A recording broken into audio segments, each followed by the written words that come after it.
Hi, I'm Elizabeth Holshoe, the Director of Epidemiology at Johnson County Department of Health and Environment. Today I'm going to talk a little bit about where we are in Johnson County with COVID-19.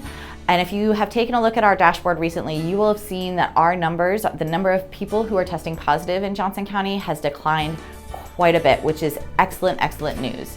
And a huge piece of this is because we've had uptake of our vaccine, which we know is incredibly effective at preventing COVID-19 illness, especially preventing severe disease and death, but is also really good at preventing transmission to other people. What we are seeing, however, is that we have some age groups that have not quite gotten to that level that we really need to see for vaccine coverage to continue to prevent COVID-19 transmission through our community. In particular, our 12 to 15-year-olds who have been the most recent to have access to this vaccine are still sort of coming up, and we have a fairly low percentage, maybe about 20% of those individuals who have been vaccinated.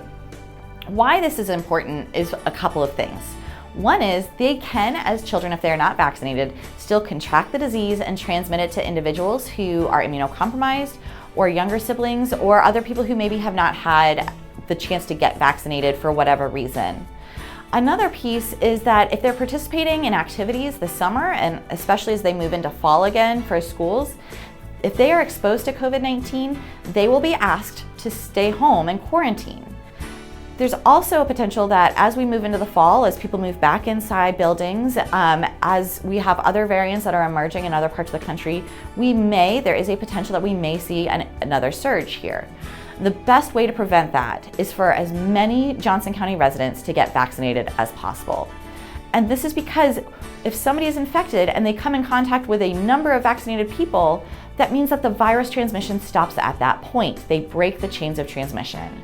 So the best way that our community can get back to normal, can get back to doing all the things that we love, can get back to the way that life used to be, is by increasing our vaccination coverage for the entire community. If you are still hesitating on getting yourself or your child vaccinated, I would strongly recommend you reach out to your physician. They have all that information about your own history, your medical history, your child's medical history, and can answer those very specific questions. Some of them are even carrying the vaccine now, and you may be able to get it in their office. If that is not an option, you can't get it there, they're not carrying, say, Pfizer, which is currently the only vaccine that can be used for individuals 12 to 18. You can come on by to our Lenexa site. You can reach out to some pharmacies, the hospital systems. Vaccines are everywhere in the community, and Johnson County is often in the community providing vaccine at various events.